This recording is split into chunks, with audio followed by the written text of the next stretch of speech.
Welcome, Star Wars fans, to episode 143 of Tatooinesons. January is the Phantom Menace month. This week, we're asking the tough questions about episode 1, like, was Palpatine surprised by Padme? Why did the Jedi Council reject Anakin? And more. But before this, we're joined by Pete Feltzer of Around the Galaxy to get his hot takes on Rogue Squadron, Galaxy's Edge rumors, and the San Tekka family. Well, that smells stinker-whiff. It's time for Tatooinesons.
Welcome, Star Wars fans. This is Tatooinesons, your weekly look at all things Star Wars from the unique perspective of a father sharing his love for the amazing space fantasy saga with his two sons. I am BB Nate, and I'm joined first by my brother, Sam the Hutt. True to Star Wars fans, thanks for tuning in. And if you're not a Star Wars fan, then I think you still agree that the lightsaber duel, or I guess it's not a duel when there's three people, is it? It's a truel. Truel at the end of The Phantom Menace is still one of the best things to happen in movie history. Makes me cry. Not really, because I don't cry at me. Although, like, Maul's like the only villain who actually managed to kill Liam Neeson. What? This is true. This is also true. Yeah, absolutely. That is true. And of course, you can't have Star Wars without bizarre father figures. So on that note, here's my dad's bow tie Jedi guy. Yeah, how's it going, guys? Fine. Good. Kind of hard to get back into the grind this after, taking a Christmas vacation and New Year's and all that. Now we're back doing school and work stuff. And I want to go home and rethink my life.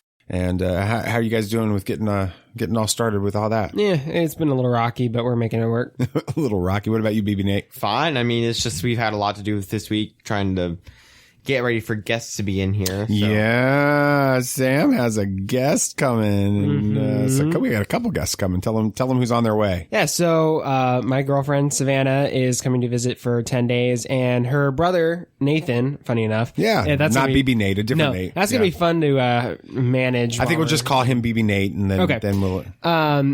He's coming to tag along for about 4 days, and we're going to go to, 4 days. We're going to Disney World. We're going to go to all the parks because he's never been, and then he's never been to any. Right, so this is all the first time for him, and then he's heading back, and Savannah will stay a few more days, and then she's heading back. That's good. There'll be a few days where Nathan won't feel like a third wheel. That was a cheap move. Right, yeah. BB Nate won't feel like a third wheel. See, you got to get in the groove. I do. Now, I got to practice with it. So Savannah's been to Disney World before. She's been to a lot of the parks. It was like 2 or 3 years ago. She's been to Galaxy's Edge as well. Nope, she hasn't been to Galaxy's Edge or Pandora. Yet.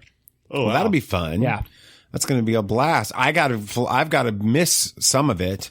I'll be there towards the end of the week when we go to, of course, we're recording this Thursday night that we're recording this. So we've got a few days ahead of us before this episode comes out, but I'll be going with you guys one day to Magic Kingdom. And then we may park hop over to Hollywood. That's kind of cool. Now they've got Park Hopper back up again. We tried it last week and it worked fine with it. Super easy. It was funny because the guy letting you in for parking didn't really understand what was going on. And he's like, you've got a reservation for Hollywood Studios. And we were park hopping from over there to Animal Kingdom. And we were like, it's okay. It's park hopping. We're doing it. And he's like, okay. Like that. Don't get technical with me. And then we got in and it was no big deal. Yeah. It was a lot of fun. So we could try that, with it. And then you guys are going to go. So we'll go do Magic Kingdom. You guys are going to do Hollywood Studios and Animal and Epcot. You're going to hop. Yeah, we're doing Animal and Epcot, both, at the time of recording this. Because he's only going to have tickets for 3 days. Right. Nathan will. Okay. So we're going to put Animal and Epcot in the same day just because the time works best. Yeah. And those are both kind of half-day parks anyway. So, it'll be easy. Epcot stays open late, so that works. Yeah, real late. And Animal's the earliest opening one, too. So it just ends That'll up be a long day. You owe your mama Lots of love for her taking time to do all that. Why are you looking at your watch? I don't like you either. You got somewhere to be in a little while? No. Yeah, you do. Yeah, you No. do. The girl's coming in. She's landing. And No, she's just getting on the plane. Okay. All right. So you got a little time. So, yeah. Okay. This will be a good distraction. We'll talk some Star Wars with it. Yeah. And I'm going to be gone. So I'm going to Minnesota for one child. I'm going to be working, having a couple, participating in a couple church services up there and helping get some kids that are in extreme poverty sponsored. We've got 8,000 kids that were registered going into 2020 that were scheduled that we anticipated being sponsored in different church services and conferences and things throughout the year. And then COVID shut it all down. So, it'll be good to have an opportunity to see, 75 kids or so, sponsored at this. So that'll be awesome. Really good. All right. So you guys want to, Pete's here. I like this guy. We should go ahead and talk with Pete. All right. So, we've had lots of opportunity to talk about the announcements that came at Disney Investors Day, but they keep getting more developments with it. One of them is about Rogue Squadron. So we're going to definitely talk about that. And then there's this crazy, strange rumor about baby Yoda coming to Batuu at Galaxy's Edge. Not quite sure how I feel about that. And the Light of the Jedi book has given us more details about the San Tekka family. Could it be that the San Tekkas are the bridge between the High Republic and the sequel trilogy? We'll talk about all of that next with Pete Feltzer from Around the Galaxy. This is where the fun begins. Well, you want the bad news or the really bad news? Impressive. Every word in that sentence was wrong.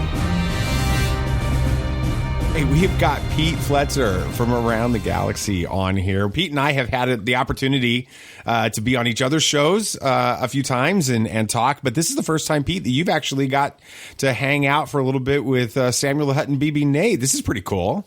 I'm feeling like I'm talking to celebrities. I've seen that video about 100 times with you and Ryan Johnson, and I'm so jealous, and I love it. It's one of my, and it's one of those pure Star Wars joy moments. I love that video, and it's great to actually finally talk to you guys. I love the show. Yeah, thank you. Yeah, no, it's great to be talking to you too. We've heard so much about you, but it's nice to actually interact with you for a bit in the podcast world for real. Yeah, absolutely. This is great. It's a lot of fun. All right, so it's our hot take segment. So you don't know what's coming, and so that's what makes it fun. You just for kind of behind the scenes, Pete text or messaged me on Twitter earlier today. And he's like, "Do you have show notes for this or anything?" And I'm like, "Heck no, you don't get any notes for this. It's hot takes. You don't get to know what's going on," which is cool. Now, the first thing we're going to talk about here, this is we haven't had a chance to interact much at all since the big announcements that came out. The biggest one that we're going to be talking a lot about over the next few months is this Rogue Squadron thing. Patty Jenkins, and she came out this week. She's about to finish the story treatment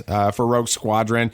We don't know much about the film other than Chris Pine, Captain Kirk knows more about Star Wars than Star Wars fans right now. He's talked with Patty a little bit about the script, the story, and he thinks it's going to be pretty amazing. And then she was on Collider, or talking with some people from Collider, and she was talking about her co-writer, that someone's helping her write this script. And the quote that is kind of leading to the question here is this. It says, this is what Patty said. She says, "I want him to have his own proper announcement. So I'm going to wait until that comes out. But we're very far into finishing the treatment, basically, which is pretty big. So it ends up being where you're fairly close to a screen, a well-along screenplay. This is hard. When you read people's quotes, when they're random stream of consciousness. So basically, she says it's a long screenplay. It's basically already written, and somebody's helping her write it, and there's a big announcement. So here's the question. Pete, do you think that there's a big name attached to this project to write that screenplay? Yeah, if she made the effort to give them a proper announcement, then yeah, probably somebody we've all heard of. But man, I'm sure the next question is, who do I think? Yeah, I don't know. I would honestly, I would love it to be Ryan Johnson. Definitely. Yeah. But I think it'll probably be somebody.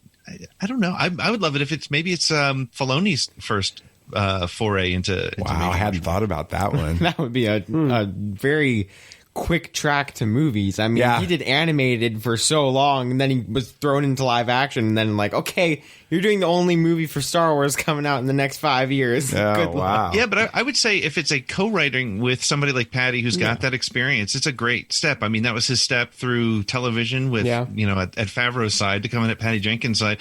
Two of the biggest, Wonder Woman for, regardless of what the public thinks, I think it's probably the best the best DC property right now. And that's, kind of a hot take. But, to work alongside her would not be a bad way to get into it. It would be so exciting to see the protege of George Lucas coming into writing this film as we move forward. Samuel, what do you think about the what Chris Pine said about being excited, knowing what the story is going to be about and being excited? What do you think? I think that's a good indicator of what's to come. He's a pretty big actor. He knows his stuff. He's in a lot of big movies, so he knows when he's got a good story. And granted, he's not in this movie, so it's almost like you can trust his opinion even more. It's not like he has to say good things about this. Are you sure? He might be in the movie. Okay. Well, we're pretty sure he's not in the movie, but let's go with the idea that he's not at the moment. And I think he knows the general idea, and he knows when there's a good story. He trusts Patty Jenkins. Obviously, he's worked with her before, and both of the movies have been phenomenal, tremendous successes. So I think that him saying that about this movie is a good sign. BB Nate, what do you think about Chris Pine? I think that the fact that he sat down with Patty and talked about this movie is probably close to being like, okay, I'm thinking of putting you into this movie. Okay. Because it's not like it's locked under a ton of barriers. This is just basically she gave him the log line probably. And so he knows more about it than most people do right now. And they haven't cast. That's a long time down the road from now. So we can assume that there is a high chance that he will be in the movie. Yeah. I would go so far. I would think that there's a chance that we see him even in a cameo. I can see them sitting on the set of Wonder Woman 84 and her saying, I'm working on the Star Wars thing, and you'll play Captain whoever who's in the movie for 5 minutes. And I think that that's probably... my first thought was, well, of course they're working together, so they're going to just talk about whatever other projects they're working on. But I think she might have thrown that at him. I think Chris Pine is great. I thought he was fantastic in Star Trek. I loved his character in Wonder Woman. I like everything he's in. Of all the Chris's, he's your favorite Chris. Wow, he's my favorite Chris. Wow, he settled the debate here on the show. So, would you be okay with him being brought into Star Wars? Because generally, Star Wars likes to use lesser-known actors and to give them a start, right? That happened with the original trilogy. That happened to an extent with the prequels and the sequels and stuff. So, do you think it would fit to have such a well-established actor brought into Star Wars as we know it? I think this kind of a film might be the right way to do it. I was when we heard about Woody Harrelson coming into Solo, my first thought was, oh my God, no, I'm only going to see Woody Harrelson. and it was the right role for Woody Harrelson. I don't see him. I don't see him as, you always see Woody Harrelson as, I always see him from the guy from Cheers because I'm that old. Yeah, there we go. But it really worked. So I think it fits the right kind of role. I think this is the right kind of movie. If he's not coming in and trying to play an established character, I think he could do it. All right. We have Pedro Pascal, who was well established into the whole community before Mandalorian. We had Carl Weathers, who's been in the film industry for decades. And so we've had big actors come into the newer content that has come out for Star Wars. And so I think that it's a high possibility that we might be getting some more bigger names. We had Oscar Isaac, who was relatively... Yeah, he was still pretty well. He was pretty consistent unknown, for a few movies. All right. Now, here's something that hit me as I was looking at some stuff about this film today. It's called Rogue Squadron, and that in the official Star Wars canon. Now, we know Rogue Squadron. Us old guys like you and me, Pete, we remember Rogue Squadron from the EU days and all of that. Stackpole's books. Yeah, exactly. But here's what's interesting in canon. It was named, Rogue Squadron was named by Luke Skywalker in the comic books, and he references Jyn Erso and Rogue One as the inspiration for him naming this squadron. Is this, it just hit me when I was studying this today. Rogue One, Rogue Squadron, is this a sequel to Rogue One in some ways, or is this a continuation of that idea? I feel like they haven't been very. I feel like, it depends on which tweet you read. Some people are saying that it's definitely taking place after the Rise of Skywalker and stuff. But that X-wing to me looks like an old school X-wing. So yeah. I would love to see it fall somewhere in that Mandalorian timeline, and maybe because if it's coming out in 2023. We don't know what's going to be happening on the TV series in 2022 and the beginning of 2023. So maybe there is a connection there. So I don't really know. I would love to see a film that's post Rise of Skywalker with, General Poe and General Finn. But there's something about those old X-Wings that I love, those classic X-Wings that I love. All right, before we move to the next question, what was the thing that got you the most excited from all of the announcements that came out at the Investors Day a few weeks ago? The thing that got me the most excited it was Obi-Wan before Book of Boba Fett. So, and I know that's everybody's answer, but I just am so excited by what we've gotten from Boba Fett in The Mandalorian. But I think Obi-Wan's still a great call, and it's one of those stories that I didn't know I wanted until I started thinking about it and thinking about its connections to A New Hope, and I'm excited for it now. I wasn't excited at first, but I'm excited. I hope that we see a fleshing out of some things that feel like plot holes in the original trilogy. Things like your father wanted you to have this lightsaber, or Obi-Wan used to think as you did, feel like as you did. Those types of things from the original trilogy. If Vader is on the verge of coming back to the light and then goes completely dark side again, I think that would be a lot of fun. Maybe he tells Obi-Wan to give his son his lightsaber, or I don't know. It would be fun. It would be fun to play that out. All right, let's move on.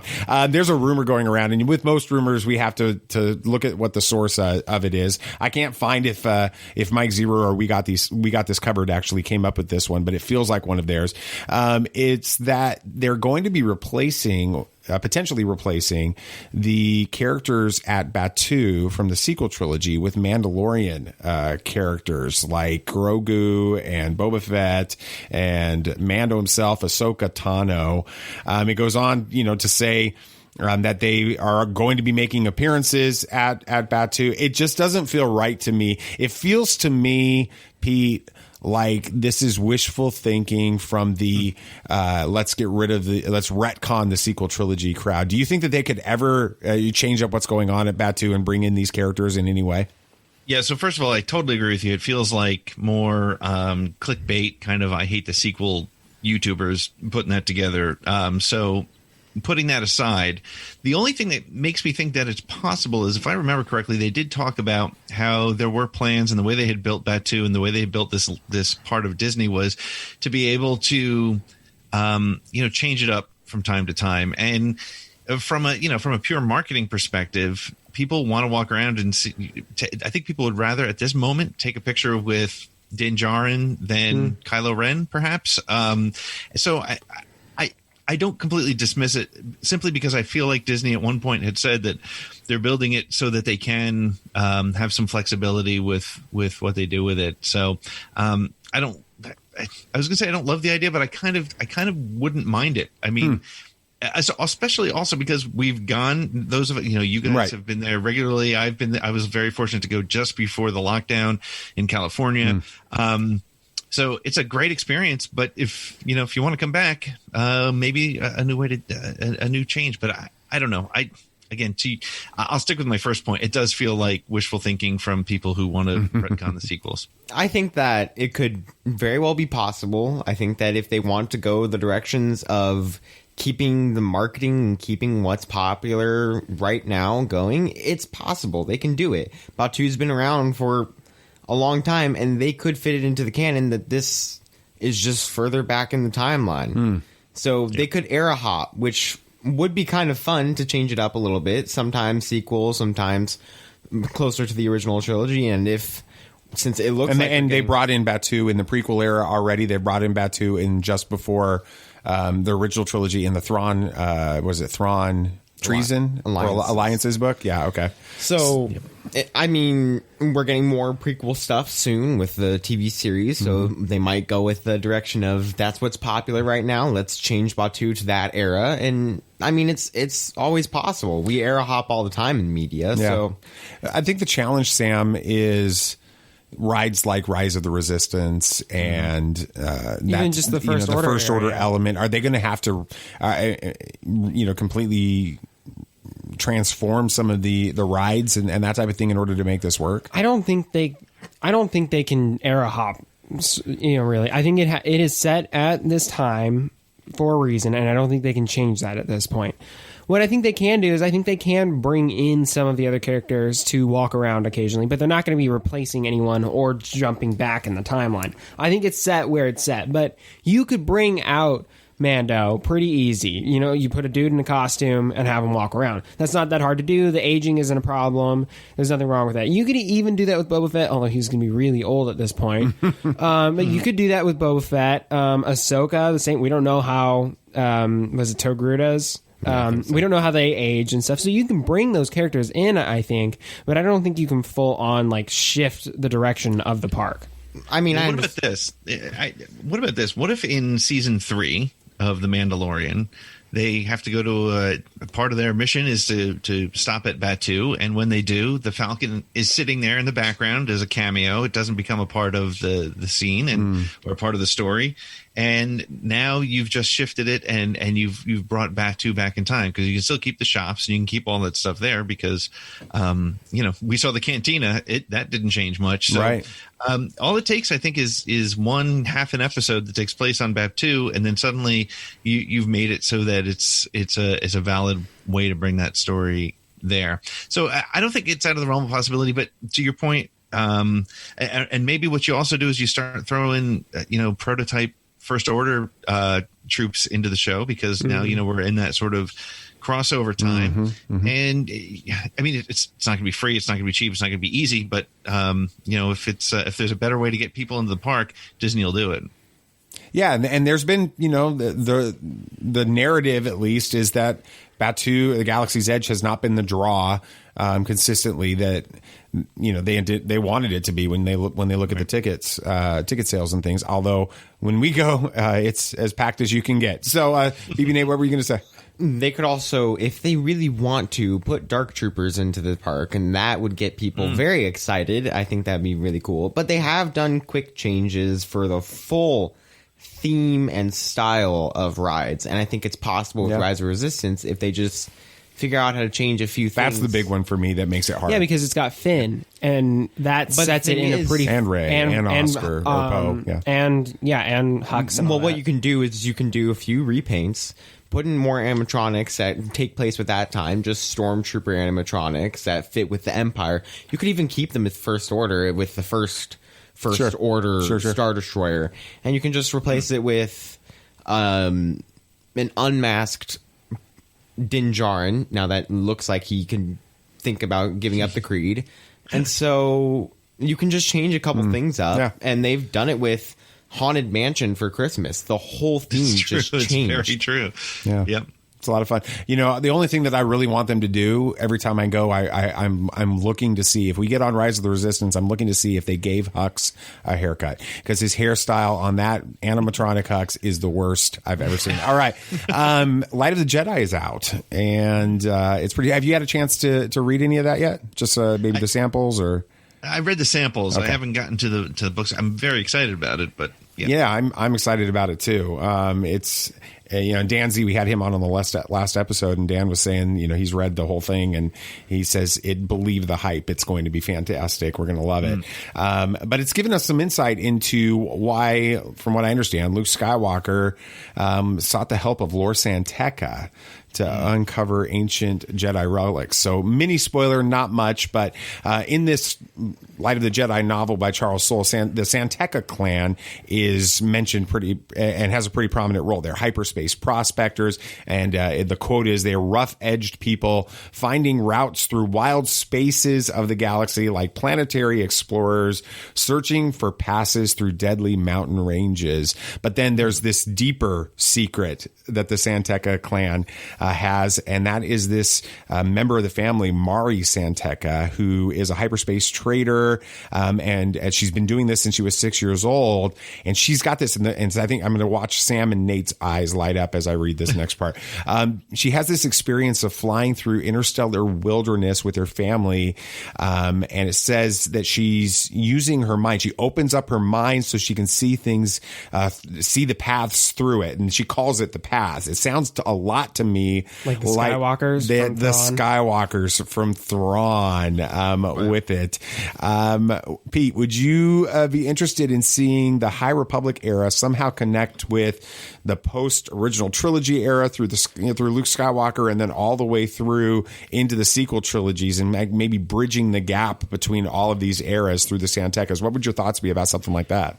Yeah, I think one of the amazing things about The Mandalorian is, and my buddy Scotty J-Ro said this, and he's 100% right. Because of The Mandalorian, you almost are at a point where you don't have original trilogy, sequel trilogy, and prequel trilogy. You just have Star Wars. And so it makes sense. And I'm a huge fan. I know there's some people who call things like that fan service and those sort of connections, but I love it. We follow this story not because we want to see everything in the galaxy far, far away, but because we want to know what the story is. So now that you've said that, I'm going to start reading tomorrow. I'm going to have to start reading tomorrow and I don't know if you guys know or not, I'm a huge, huge Thrawn fan. And so any concept that's close to the Skywalkers is something that, from the Thrawn trilogy or the Thrawn series is something that I want more of. So I can't imagine that they throw in a name in the Thrawn books called Skywalkers without a plan for that. It's not an accident. It's the most famous name in all of Star Wars.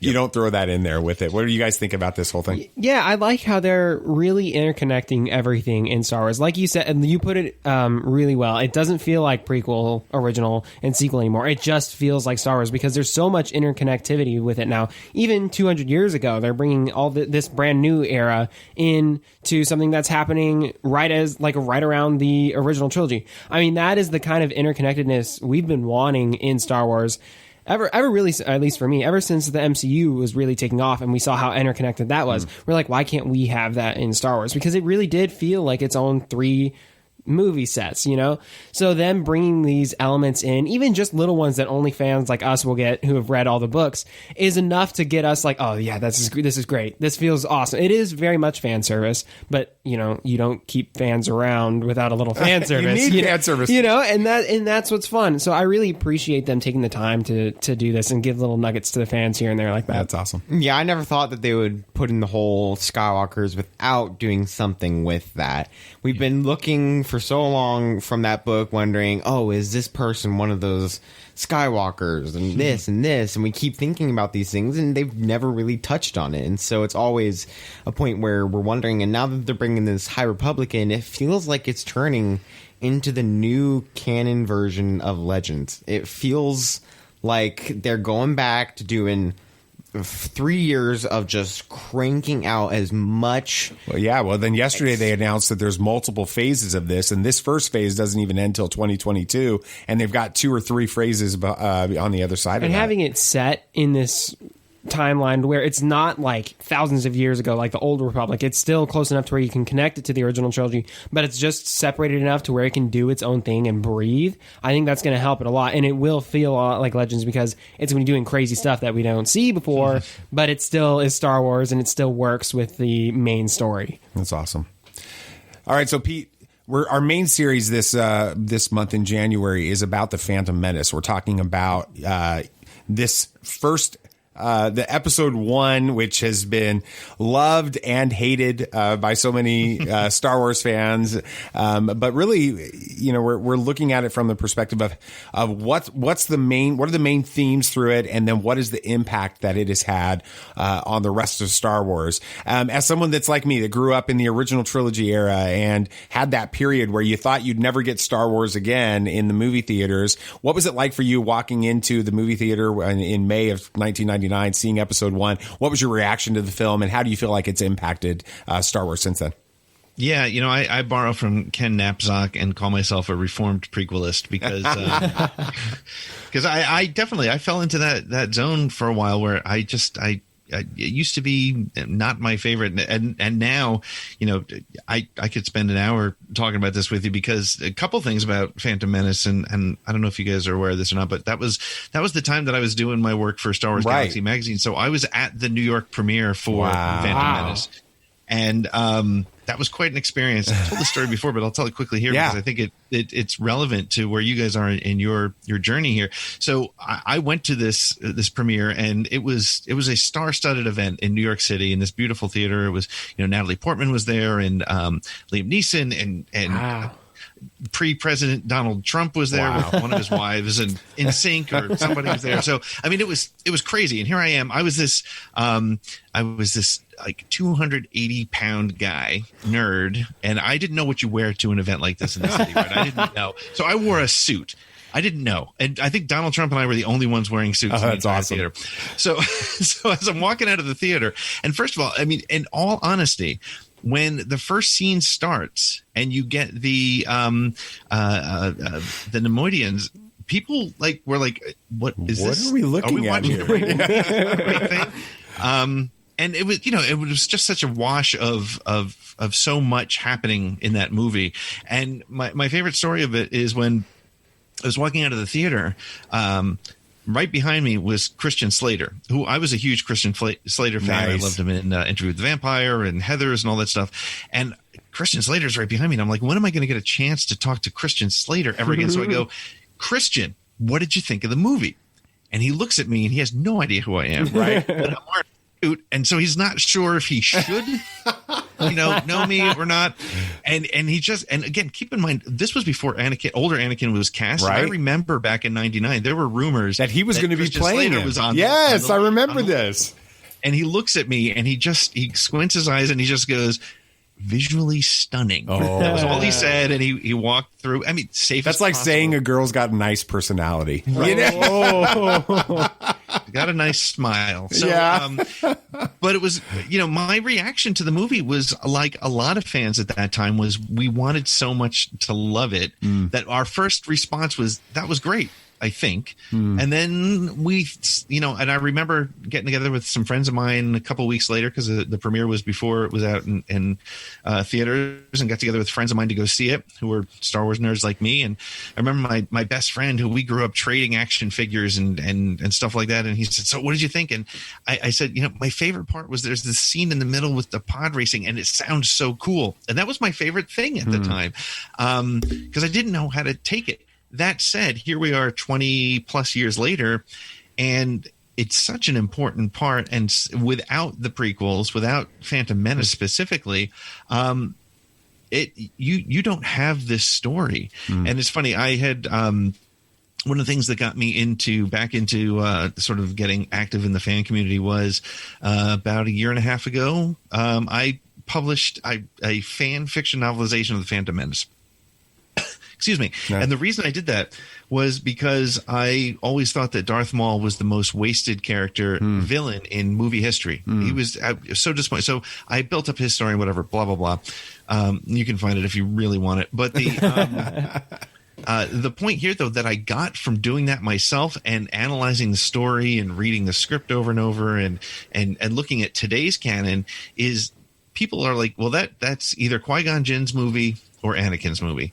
And the reality is, in my perspective, is it's Emperor Palpatine's movie. It's Sheev Palpatine's movie. And it sets him up for, honestly, all the way through episode 9. We can talk at another time about it, whether or not I think it was executed well as well as or not. But the point is, he started the problem, and he ends the series. So his role there, and just looking back now at the prequels as a whole, without the prequels, we don't have the Star Wars universe that we're playing in now, and they're so important. And yeah, you can take issue with the look or the acting or the directing or the anything, but those stories are so great and so rich, and there's so much that happened in them that we're still uncovering today. That, man, we're really lucky to have them, I think. And I can't believe I'm saying that. If you told me I would say that 20 years ago, I would have said, what's wrong with you? But I really think there's so much there now. So what you're saying is that there's hope, that there's some of these people right now that are, not fans of the sequel. Let's just be honest. Everybody knows we're the Last Jedi guys. We love this movie. Yes. We loved it before Turbis. Yep. Exactly. We loved it before the Rian Johnson thing. We'd seen it 10 times in the theaters. We were making the argument for this movie. And I've always felt like the further we get away from the craziness of social media and everything that surrounded The Last Jedi for the last few years, and people can just watch the film for the film's sake, the more people are going to like it. And you've experienced that even with the prequels and with the Phantom Menace, is what you're saying. Yeah, and I think it's interesting too that Filoni. This is a hot take, that Filoni can be credited to a degree, and I'm going to overstate it, but just to make the point, Filoni can be credited with fixing the prequels through bringing us the Clone Wars. Yeah, right? That's I agree. It's a broad statement, but the stories that he created helped us get comfortable with the prequels, and now I look at Anakin's fall so much differently. Even before season 7, I look at it very differently. And now he's working on the Mandalorian and this whole, what did Kathleen Kennedy say? We're going to have an event with all the series coming together. I think we're going to see that sort of thing happening here now, so that look, I firmly believe that the people who hate The Last Jedi will never love The Last Jedi, no matter what. Yeah. But I think those that are sort of in the middle, because look, I feel that way about The Rise of Skywalker right now. That's my Phantom Menace. It actually overtook Phantom Menace for me as far as movies that I didn't know how to feel about. But by the time Filoni and Favreau are done with this MCU style Star Wars thing, I might have a completely different view on it. And actually, I would bet that I will. And then, yes, you're right. Time will add to that. It'll be 5 years, 10 years later, and those movies will feel very different. That's awesome. So tell everybody about Around the Galaxy and all of the things that you guys are like. You guys have so much happening in the network. Tell everybody about it. Oh yeah, thanks. So Around the Galaxy is a weekly interview show. We've just started doing them live every Tuesday night. Nice. So actually, after we're done recording here, I'm going to be doing my next interview. I got some great shows coming up, and what I love to do about that show is it's just me talking to somebody about Star Wars. And whether it's, I was lucky to have Kevin Scott not too long ago, or, one of my friends that I've developed on Twitter, it's the same kind of interview. And so that's what that's all about. It's a part of the Beyond the Blast Doors network, and we are 4 or 5 shows that bring a little bit something different. With whether you're into toys and collectibles, we have a show for you. If you want Star Wars news, we have a live show every Wednesday on that. And we have the Bomb Bag Cast on Saturdays, which is, I can't tell you what that's going to be because I don't think they know before they go. They just turn on the mics and go, right? Yeah. But it's so much fun, and we're doing it's so great. And I want to thank you guys for giving me a call. And one of the really interesting things from 2020 to me is it was such a, to call it a horrible year is to overstate it for some and understate it for many. Sure. And this Star Wars community, led by folks like you, have really, made it a lot easier for myself and for anybody who sometimes you just need that escape. And as we know, sometimes the Star Wars social media space can be a little bit hairy, and sometimes you need to escape from it, right? And to know that there's good people out there like you guys keeping that positivity alive is so important. And I just want to thank you guys for all that you do, and for the opportunity to talk to you guys. This is a lot of fun. Thanks so much. Thanks for coming in on the show. We can't wait to have you on again sometime. Yeah, thank you so much. Excellent. Have you on Around the Galaxy again sometime. Definitely. Yeah. All right. Well, we've got some poll results that we've got to get to, and we'll do that right after this break. This is Tatooine Sons. Are you brainless? I never asked that question till after I've done it. What?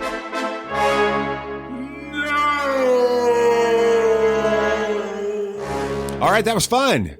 Yeah. Pete's awesome.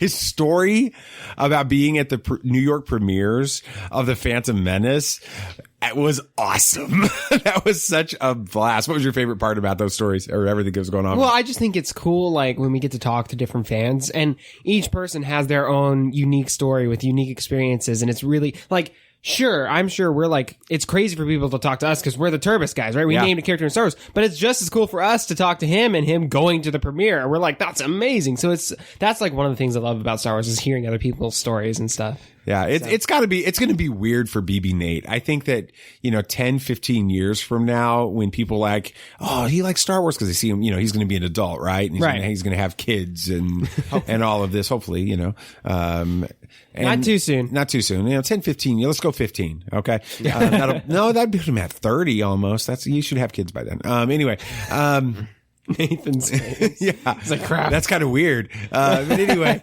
he's going to be wearing a Star Wars shirt and somebody's going to be like, oh, you're a Star Wars fan. And in the midst of conversation, he's going to talk about naming a Star Wars character. Right. And people are going to be like, wait, what? That's kind of what it felt like when Pete was talking about being at the premiere of the Phantom Menace in New York. That was a lot of fun. That's cool.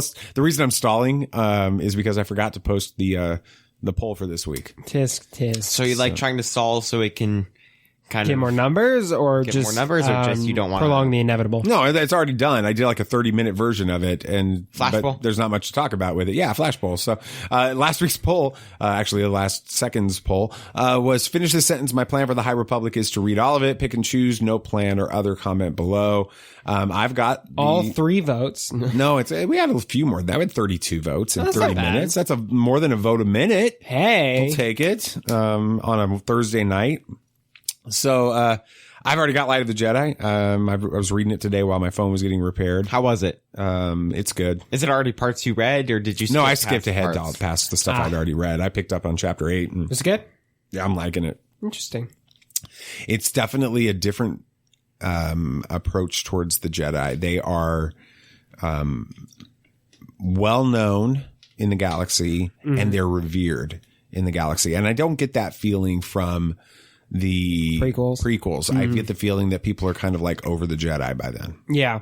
They know who they are, but they're those crazy, wizards from Coruscant, and stay away.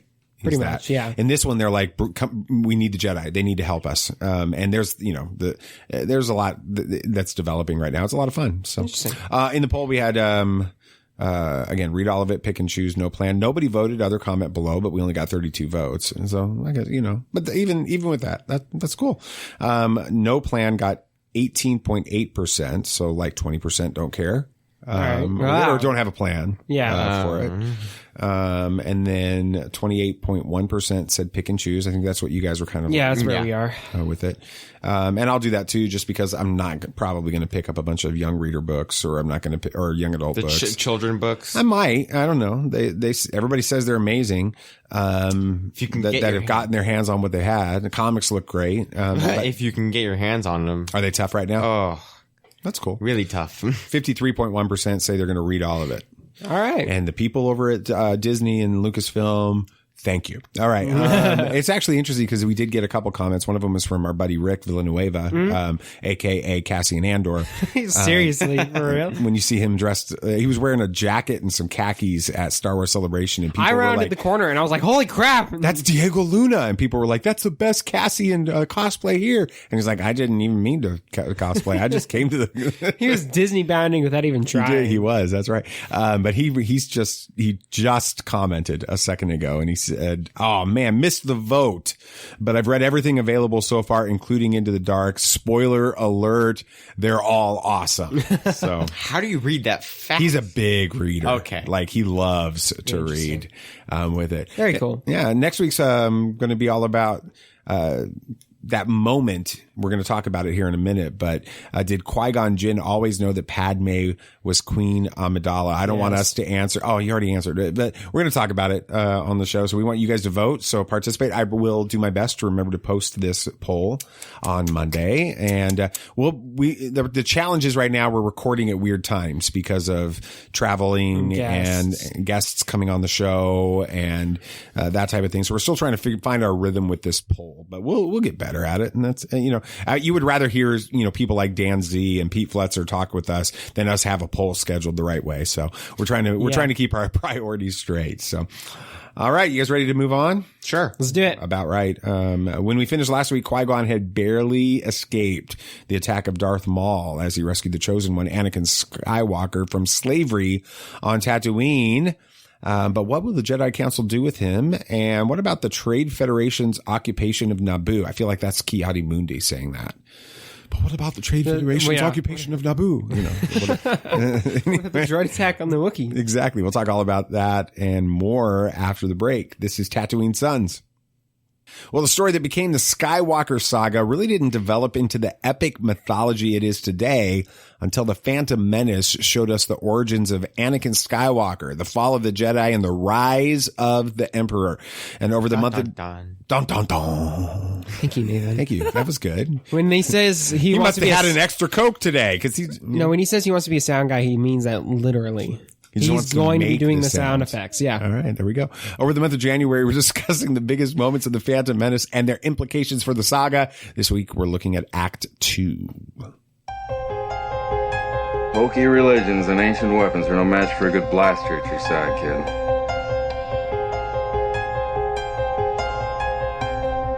Rebellions are built on hope. Force is with me, and I am with the Force.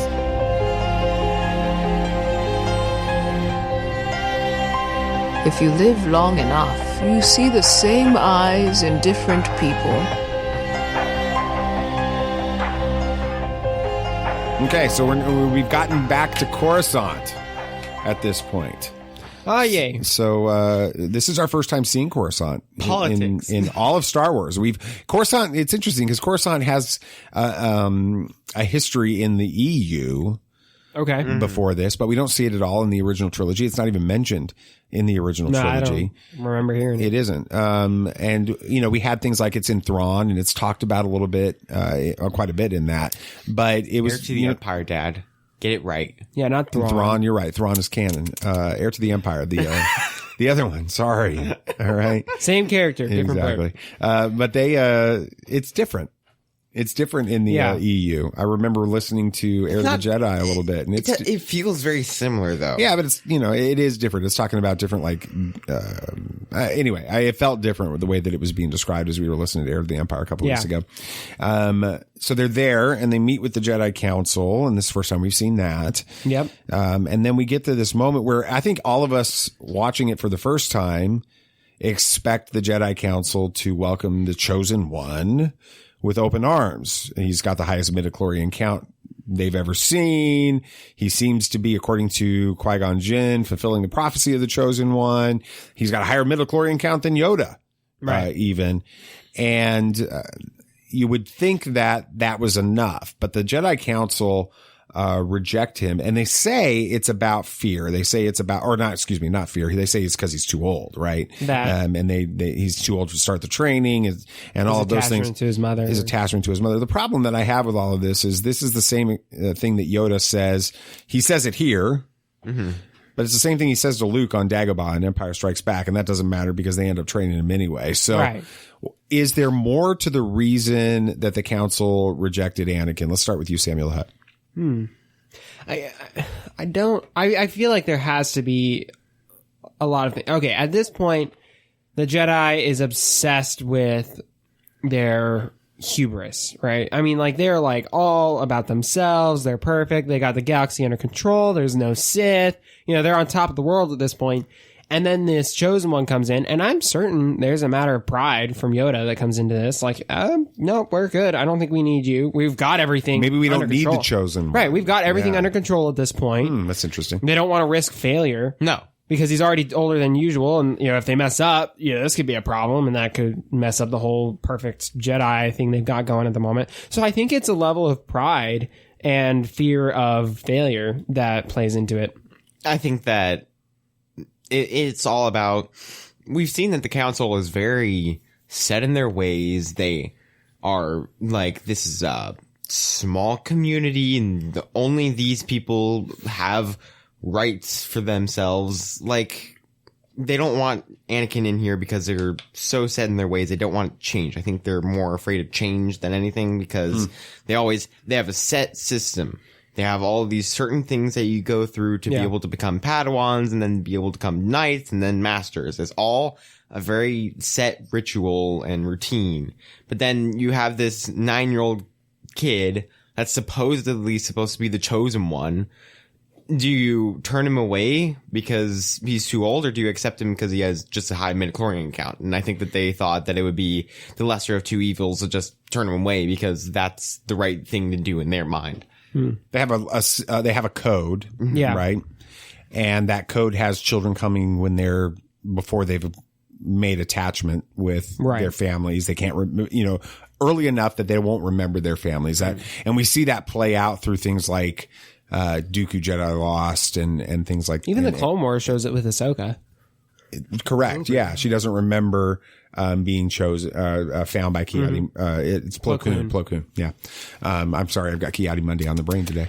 I'm still concerned about the droid attack on the Wookiees myself. So, he makes a convincing argument. Yeah. So it's easier to basically say, well, here's our code, right? Yeah. Here's our rules. And we don't, this is complicated. We don't know what this means. Some of us, we learn later on through Master and Apprentice, Dooku Jedi Lost, some of the other prequel novelizations, that are out there, or novels that are out there, that not everybody in the Jedi Order is buying into the prophecy of the chosen one.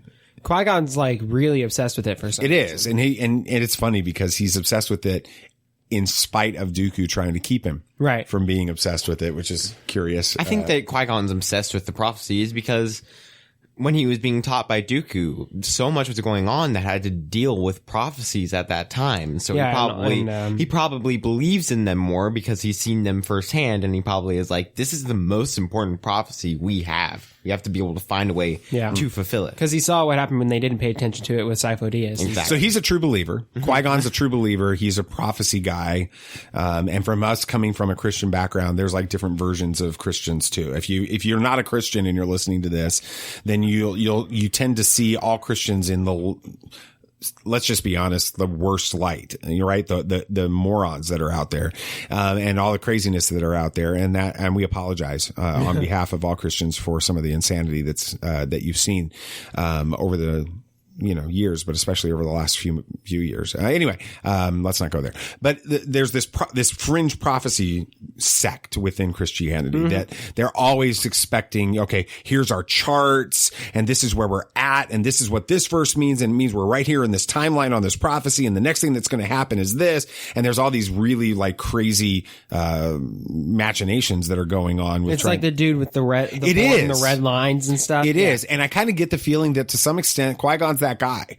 He's the guy that looks at prophecy like, okay, the next big thing's the chosen one. I found him. He's got the high midichlorian count. And everybody else on the council, like Yoda's probably in the middle. With it, because he's old and wise, right? And so he's kind of like, I've seen these kinds of crazy things happen with prophecy before. Let's take a step back, which is probably the wisest approach towards it. And then you got Mace, who's only, probably the same age as Qui-Gon. Right? Probably grew up with, although we don't hear him growing up with Qui-Gon, but a bit younger, maybe. Maybe a little bit younger. But he's kind of like, I'm not a prophecy guy. I don't think this is accurate. And so they're all fighting over, or internally kind of uncomfortable with this discussion. Right. So the easy thing to do is to move it on. That's interesting. All right. Next thing that happens in the story is, the vote of no confidence and the Senate stuff that's going on. More politics, right?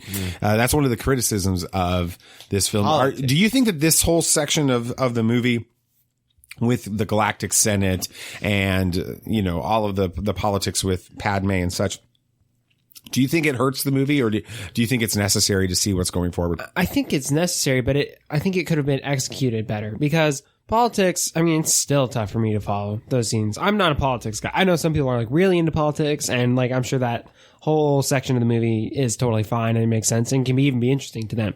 But I think it can be a little much for casual people to just watch and understand. I don't know how they would do it, but I'm sure they could dumb it down a little bit or shorten it somehow. But I do think it is crucial to the story. It helps you understand the relationship between Palpatine and Padme and how Palpatine rises to power and stuff. It is crucial, but it's just tough to follow. What do you think? I do think that it's necessary. I think that while it does drag and it feels a little bit off during the movie. It's very crucial. I think that's might be why they deleted a few of the really important scenes from Revenge of the Sith that same excuses. It does change. Dealt the flow. with politics a lot, and it was all about that. And so I think that they might have deleted those scenes because they're like, we don't want the backlash of what happened from Phantom Menace to happen again for this movie. So while it might have helped Revenge of the Sith's case, I do think that it was necessary to have it in this movie, because if you don't have it, then it's kind of a weird story. Yeah, it's really critical to it. I mean, here's what's funny about it. The prevailing opinion is that Jar Jar Binks is the reason that Palpatine becomes the most powerful, I was thinking prevailing again, most powerful man in the galaxy. Right. With it.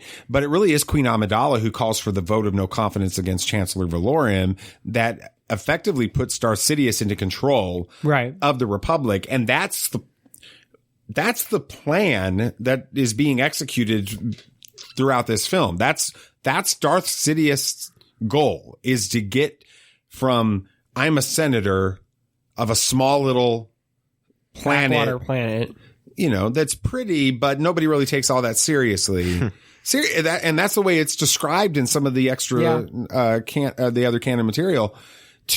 I'm now the head of the Republic. I'm the chancellor. He rules the galaxy at this point. Exactly. And that he accomplishes that goal, and it's because of Padme's call for a vote of no confidence. So is it really Padme's fault, BB Nate, that the Emperor comes into power?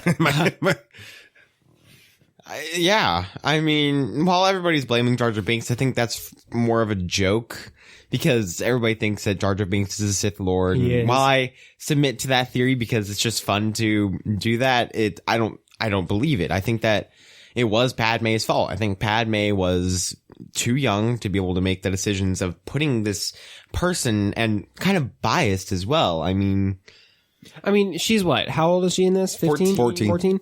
If some dude who's in his 40s at this point, I don't know, comes or up maybe to you, older than that, right? Probably 50, comes 60. up to you. He's a trusted advisor to of you, your planet, right? And he's like, "Hey, this guy's not good for us. Can you get him out of office? And then I think I can do things better." Well, what are you gonna do? Oh heck yeah, because I know this guy, because I trust him. this guy. Plus, you're young. You don't know what you're doing. Yeah, as much you're as young and you have bias, and you have power, and he's been supporting you even before this. Oh yeah, so it's the fact of she was young, she was biased, and she had power, so she used all three of those to be able to put this guy in office. It was unknowing on her part. It wasn't like she was just doing what she was told, basically. And that may be why in some of those deleted scenes that we saw in the Revenge of the Sith supercut, which was great. We talked about that last episode.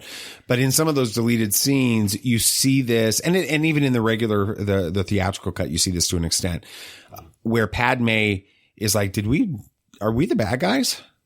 Right. She's coming to the realization. I mean, we're like, what, 12, 13 years after Phantom Menace at this point, because let's see, Attack of the Clones takes place about 10 years after the Phantom Menace, and then you have the Clone Wars, which take 2 or 3 years, and so then you get to Revenge of the Sith, and we're about 13 years after this, and she's like, holy crap, we might be on the wrong side here. I'm on the wrong side of this war, this conflict. The Trade Federation is right, and starts questioning all of that. And so there's that maturation that takes place with her, which is really interesting. Maturation, you like that? That's a big word. Big word. Yeah, I'm using a lot of big words today. I'm good now. I can go to sleep. Prevailing and maturation. Bowtie Jedi guys. Word of the day. Maturation. No, okay. All right. So here. Oh, let's talk about this. I know we've talked about it before, I think on another episode, but, when Padme, she calls for that vote and she goes back to her quarters and she starts packing her bags to get back to Naboo. Right. Palpatine comes in and he's like, I've been nominated to be the chancellor. Of course, he hasn't been voted in yet, but he's been nominated to do it. And he's bragging about it. And then suddenly she's like, I'm going back to Naboo. You stay here. I don't need this politics garbage anymore. What do you think about, I think that Palpatine turns and looks like, holy crap, all of my plans are falling apart, because he didn't expect her to have this resolve, this courage. What do you guys think about that moment? Was he surprised by this or not? I'm so confused as to why he still needs her.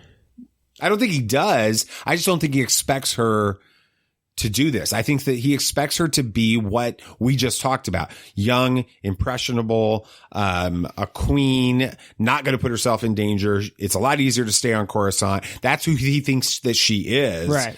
And he's totally being surprised by her because she's going to go back and try to save her planet. Yeah. And that's not what he's expecting. I don't necessarily think it affects his plan. I just think that he's surprised in it because that's not what he's expecting. Does that make sense? Yeah, no, I think that's the case. It's a factor he didn't take into account. You know, granted, yeah, any 15-year-old's not going to be like, all right, I'm going to go fight in this war real quick just to save my planet. You know, that does take a lot of courage. So I think that like sows like these seeds of doubt in that like, oh, I might have problems with this girl later on, which is why he probably sets up all the stuff with like to get Jar Jar in her spot, like on the Senate or whatever, because he's like, I may not be able to control this girl to get her to do what I need her to do. So, yeah, I think it like starts sowing these little seeds of doubt there. What do you think, BB Nate? Is he surprised by her going back there? I think that he's surprised that, like Sammy said, 15-year-old would be willing to go back into just war. It's surprising in itself. And I think that if you really do think about it, if she didn't go back to fight the war, the whole rest of the series might not have happened, because there's so much that happens there. And it is Padme that eventually, if you kind of connect some dots, she is the one that is the downfall of Palpatine, because she births Luke and Leia. Luke kind of defeats Palpatine with Vader's help, and then Palpatine has to find a new clone body, which then prolongs the experience and has to birth Rey because of the clone body that failed. And so that means that Rey killed Palpatine. So it's all spawning from Padme herself. This is interesting because I'm sitting here and I'm thinking of this on theological terms, and this is the way my mind works. So just forgive me. No, you're good. If you're listening to this and this isn't your thing, I'm sorry. But you're saying that Padme, or we've been making the argument that it was really Padme's fault that the Chancellor, that Palpatine becomes Chancellor, which means that Dark Lord of the Sith is now in control of the Republic, and that's eventually going to lead to the fall of the Republic. It's her fault. But through the birth of her children, or her child, the defeat of that figure is there. Feels very biblical. It sounds like feels Eve. very much like Eve, right? Eve is deceived. She takes the fruit.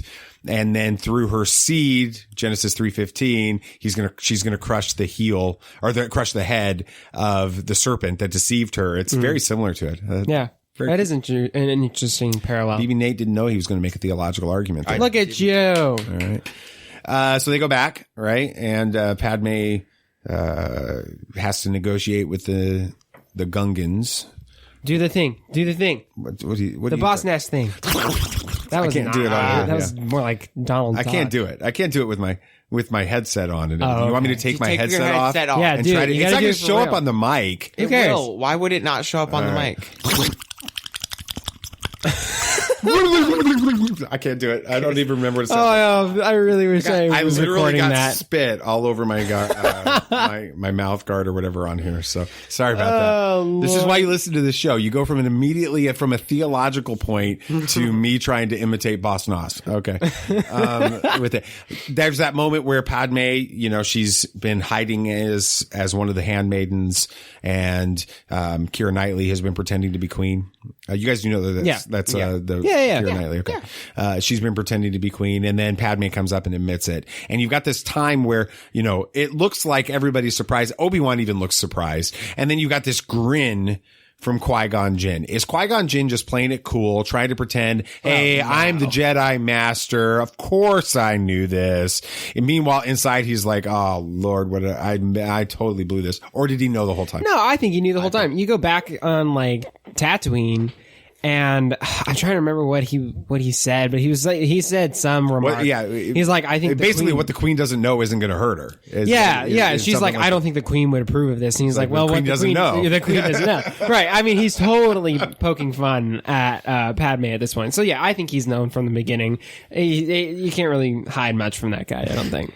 I'm sure it sucks to be Obi-Wan because he's like, you can't get away with anything. Yeah. I think he knew the whole time. I think he was just playing along with it, didn't want to let anybody else into the secret. And I think that when she finally outed herself, she was probably looking around to see surprised faces, and he was like, well, I knew the whole time. So, yeah. And then there's the best moment in the entire film. The doors open and the double-bladed lightsaber is ignited by Darth Maul, and this. How was the theater at that point? Oh my gosh! Yeah, yelling, screaming, cheering, awe. People were like, there were people that were crying in the theater, freaking out about it. Double-bladed lightsaber. It's cool because you don't understand. We never thought we'd get to see Star Wars on the screen again, and now you've got this we'd heard about the Sith; they had been part of the EU, but now you've got a Sith on there. He's igniting a double-bladed lightsaber. He looks so freaking cool. So why wasn't it like that when Force Awakens came out? Did just people become so? Yeah, it's a good question. I think part of it is Clone Wars. So we had Star Wars. Yeah. We didn't have Rebels at that point. No, we didn't have Rebels. We had Star Wars. No, isn't that the year the Rebels came out? Yeah, I think so. Yeah. So here's the point that I'm making. We had other Star Wars content before. Mm-hmm. Disney had purchased it and they had said, we're going to be doing this. This is a long-term thing. And so you had a combination of, we had stuff and we knew we were going to be getting stuff. So it wasn't for a long time with it. That first time, it was pretty exciting. It's the best. It's one of my favorite lightsaber duels. It's amazing.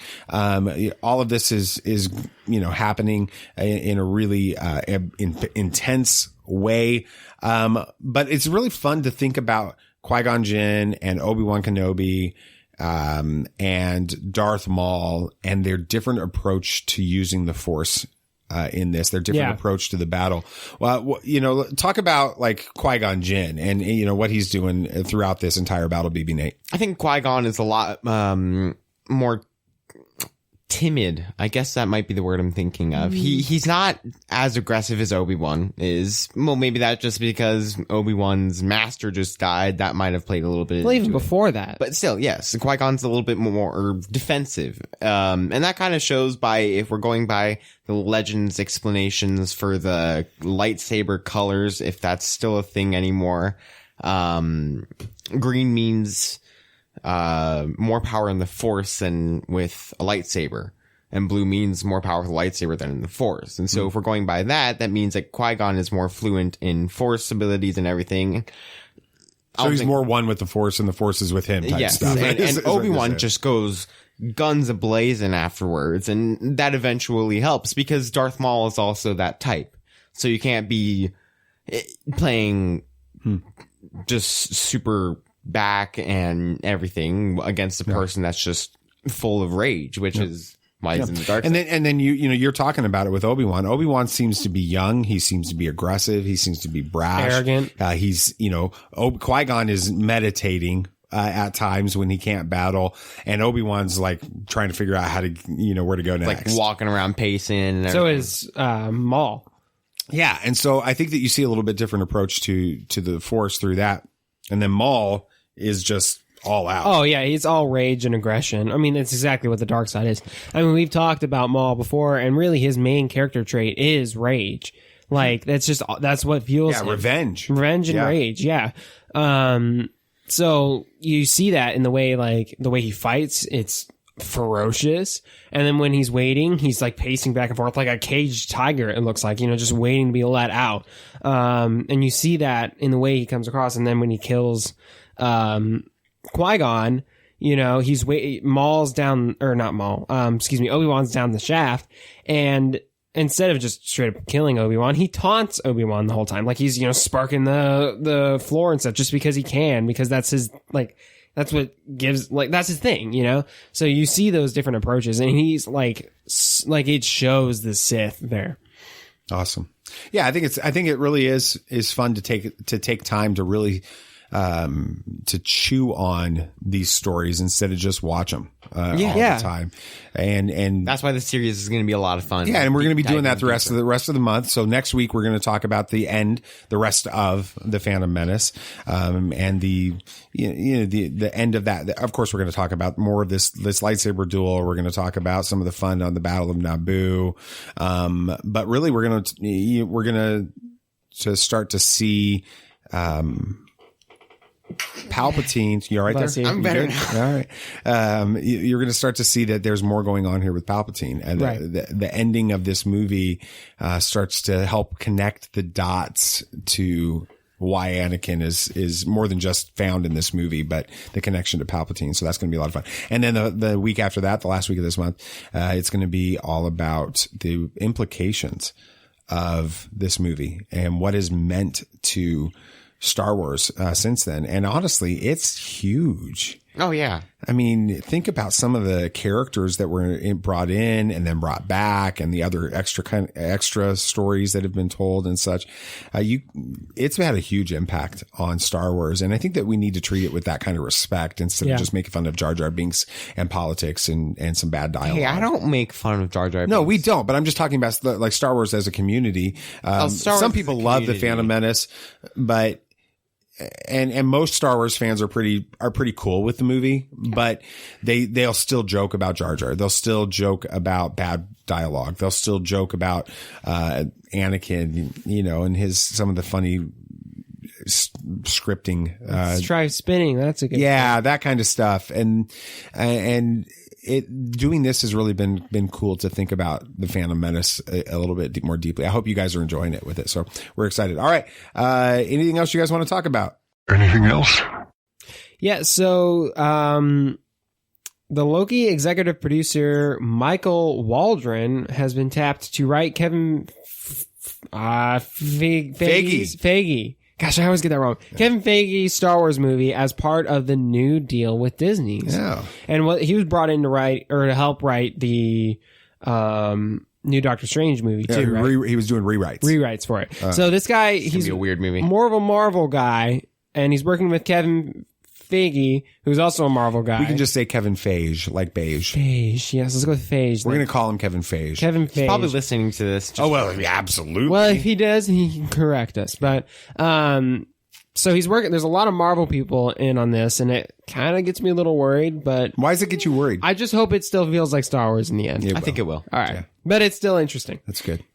The High Republic is going to be 3 phases: the Light of the Jedi, the Quest of the Jedi, and the Trials of the Jedi. It's like 3 acts to a movie. It is, and the Light of the Jedi is going to continue all the way through 2022.